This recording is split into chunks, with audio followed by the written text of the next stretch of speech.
Hello and welcome to another Daily Muppet. In today's episode, we're going to talk about some of the sale news that has come out in terms of the talks, things about the Glazer siblings, a lot of which we discussed back in August that is finally coming to light in the media, and we're happy to see that, but also just trying to get the idea of what's actually going on and how it's come to this. Talk about the situations with the contracts and players remaining, as we've also had information on two players that we have been talking about for some time getting new deals, getting confirmation on that from Ten Hag himself as well as others. And then in addition, and finally, talk about some of the transfer stuff that is heating up, as there have been rumors absolutely flying when it comes to striker targets, when it comes to who United are looking at, and right backs, everything. So let's get right into it, talk about what's out there. I don't have a ton of breaking information, but there's a lot of what's actually going on behind the scenes, a lot of where things are heading, what's real that's out there, what isn't, and what we can expect from the ensuing months. So, starting with the sale talks and the Glazer siblings. A good report came out from Laurie Whitwell and The Athletic, as they tend to do once these things are out there, put together a lot of research and information into what has actually been happening behind the scenes to gather up all the data. Now, this has been going on for some months, as we know, but what was confirmed there was that the other Glazer siblings, and this is where I was talking about how there was some debate. The other Glazer siblings have wanted out for some time. I don't remember all their names, Darcy, Kevin, a few others, where Avram and Joel were the ones that were holding on to things. And with the way that the structure was set up, they've pretty much got full control of everything, despite being minority on their own, minority investors. But part of the situation that has been essentially forcing them to look at it is, if the other four siblings at some point decided just to sell themselves, they would lose over 50% of the ownership of the deciding, controlling interest in the club, and would not be able to control it. And whoever bought those four siblings out would be able to also then forcibly remove them and buy them out.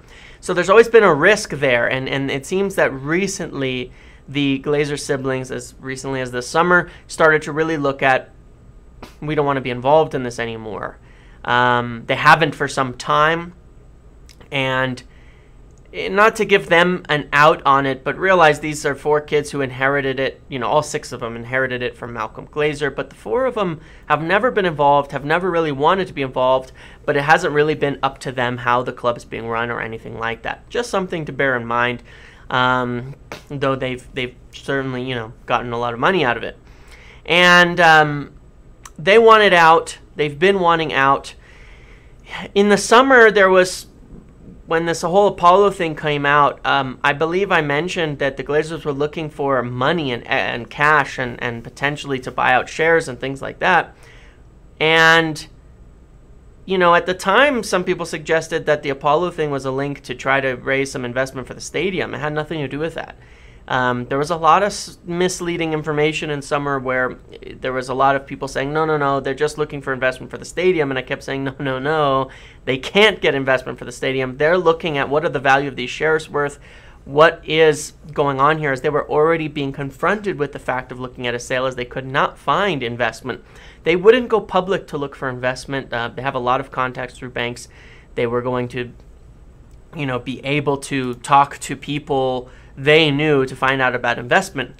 They've been unable to secure investment, so they were continuing to look at how do they get some money into the club for maybe equity, how do they buy the club out, and frankly, how do they value these shares in order to potentially make a sale when that all came to naught. So now the Rain Group has been tasked with it, and according to that Athletic report, and there was a report from Simon Stone earlier, they're targeting to sell it in the first quarter of 2023. The price is between 6 and 7 billion. Now, I don't know that that's what they're going to get, But again, this is why I mentioned that, and this was also something that's been confirmed now, that Jim Ratcliffe, despite his personal interest in it, would need a consortium to come in for it because he does not have the money for it himself, and it is not an Ineos-led purchase or interest. So it's unsure who is going to get it at this time.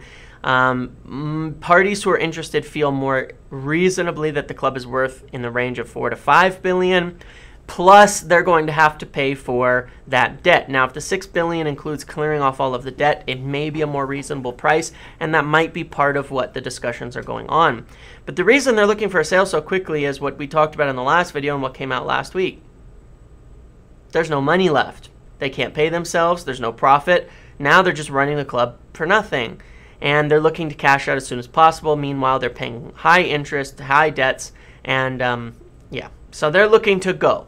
Heating up during the World Cup as expected. Discussions are being held with groups. When you start getting prices out there and targets, they feel like they have viable buyers, and they still do. They feel that they have viable buyers. They feel they have people who could put the money down for this. There are people that are interested that the $6-7 billion wouldn't be a problem, but that doesn't mean they're going to want to overspend. The consortium and groups that I have heard or have gotten wind of that are interested in this, that could buy it, have the money for that, they still would want the club to be in the long term profitable. I'm not talking about a quick flip in 2 years, but they'd want to see that there's growth potential in the club and that in the long run it's going to be worth more than they spend, and that's what makes it reasonable to pay off the debts, to invest in the club, to put money in, to work on the stadium and all of that. So, they want to see that if they end up buying it for $5 billion, half $600 million in debt, $1 billion on the stadium and on the grounds, that it's a total outlay of $6.5 billion, that they can still get that money back later. That is reasonable for anyone to buy it at the end of the day. And there are groups that can afford that could invest in all of that and be interested in it. So, they're going to want to target a good price on this, and we'll see how it all breaks down. As I mentioned in the last video, there's a reason why I believe it is still going to be an American group. There's something the Glazers are asking for, something that they think about this that is not unusual in business, but we'll see what comes out of that. I'm not going to talk about that yet, but we'll see if that ends up coming to pass.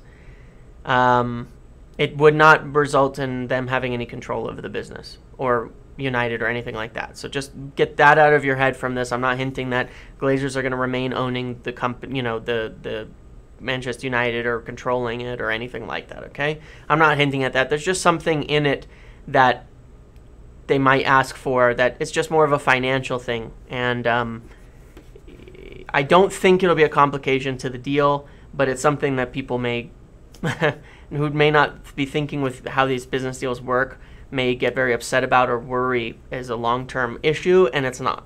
So anyway, we'll talk about that again a bit later. But I do expect this is going to happen. I do expect the sale is going to happen.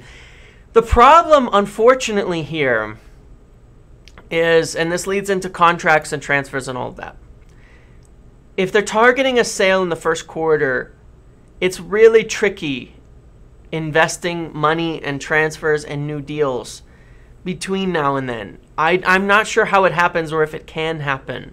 I'm not sure how they could get some, things happening. So talking about new contracts, Ten Hag's made it clear he wants to keep Marcus Rashford no matter what. He's been talking about this publicly recently. They're triggering Rashford and Dalot's contract extensions. This was what we've already expected. These are the two I said are certainly going to get new deals offered to them. The problem is when you're saying, hey, we're triggering the contract extension, usually they would start talking about contracts now. But I get the impression that a lot of spending is on hold. A lot of things, potential spending is on hold. I just get the impression that there's not going to be a lot of money spent right now because of the matter of, the club kind of being in this process of being sold, because otherwise they'd be making offers to Dalot and Rashford right now to keep them around. They want to keep them around. Now, there's a lot of one-year expiring deals, but a lot of it, I think they don't want to trigger any of them. There's obviously, in terms of other contracts, there's the De Gea situation. There's Fred. There's a lot of players that will definitely go, like Twanzebe and these players. But the question is, what happens with these players now while the club is in limbo? And so I think that's a lot of that's going to have to wait until the club is sold. And the hope is that the new owners come in and then contracts get offered, in the early part of the year to tie them down to long-term deals for Dalot and Rashford, and that there's money there so they don't have to extend De Gea and they can still pursue top targets such as Diogo Costa for goalkeeper. And overreacting to a few mistakes at the World Cup is silly. Young keepers make mistakes, and all of them. And a few games at international level is nothing to judge based off of. But that is concerning when it comes to the forward position. It's sort of funny.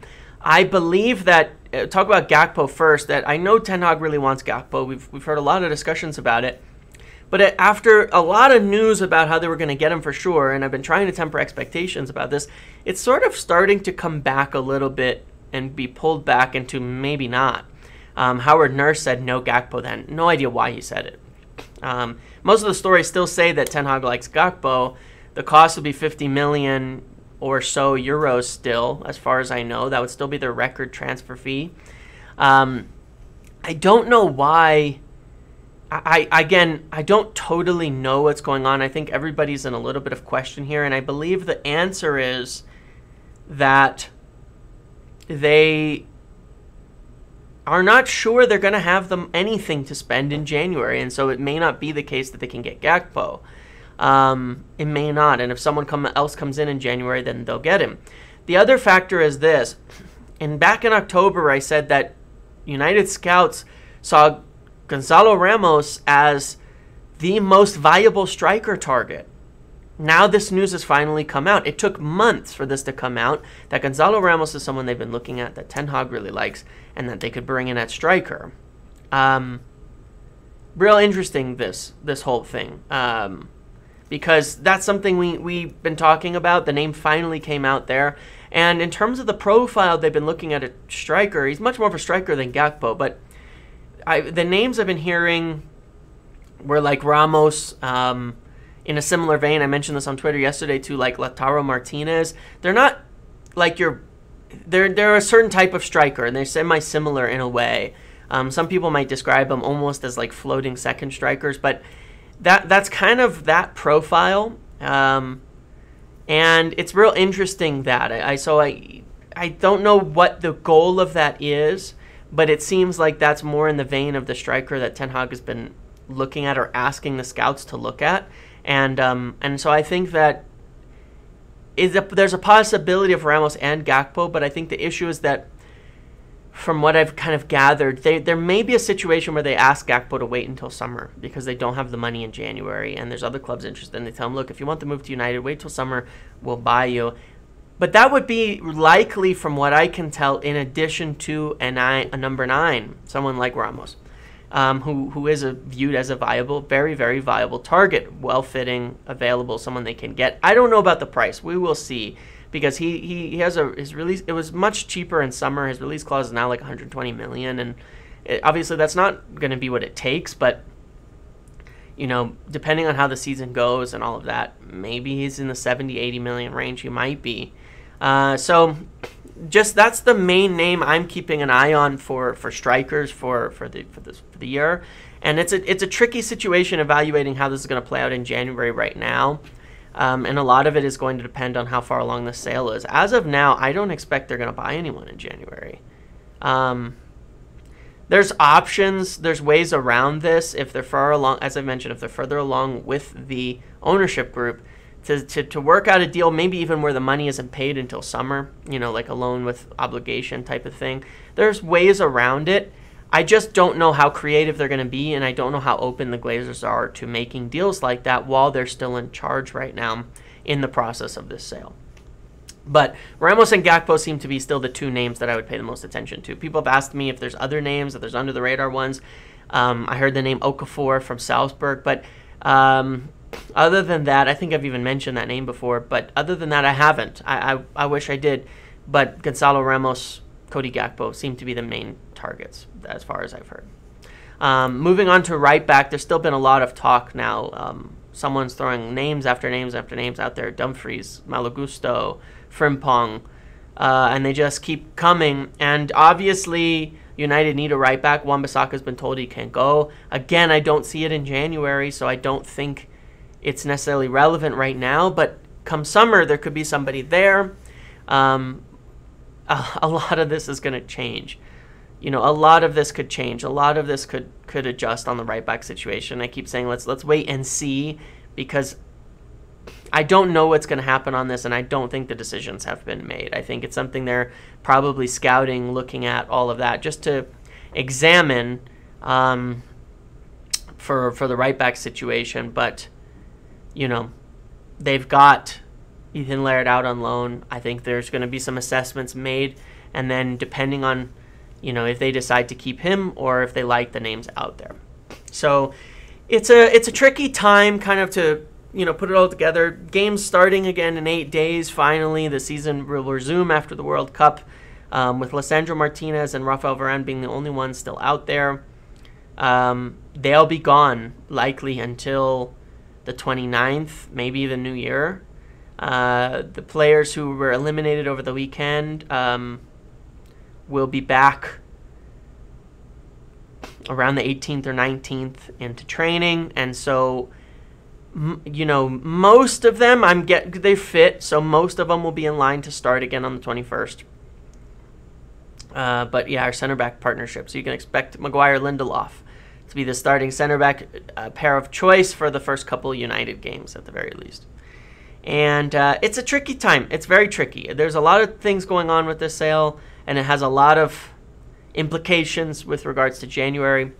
But if I were to make a big guess ahead as to what's going to happen in summer, I would say, just evaluating things, Diogo Dalot contract, Rashford contract, Diogo Costa brought in, Dean Henderson sold, and De Gea maybe put on a smaller deal. Goncalo Ramos brought in, Ethan Laird or a cheaper right back brought in, and then Donny van de Beek let go, and a midfielder potentially brought in as well, and Fred potentially departing also. Big list ahead, but if there's money, they'll want to take care of all of those things. Goalkeeper, right back, center mid, and striker all in the same summer, and with that, Ten Hag will feel like he can compete. So I'll keep you up to date as I hear any of the ongoings on this, but it is a challenging time a little bit to know. We don't tend to do a lot of business in January anyway, but it's needed. Ronaldo left with the sale.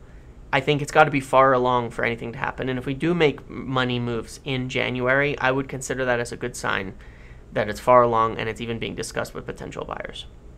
So keep that in mind. Okay, thank you for watching. Make sure to like, comment, subscribe, turn notifications on. See you in the next one.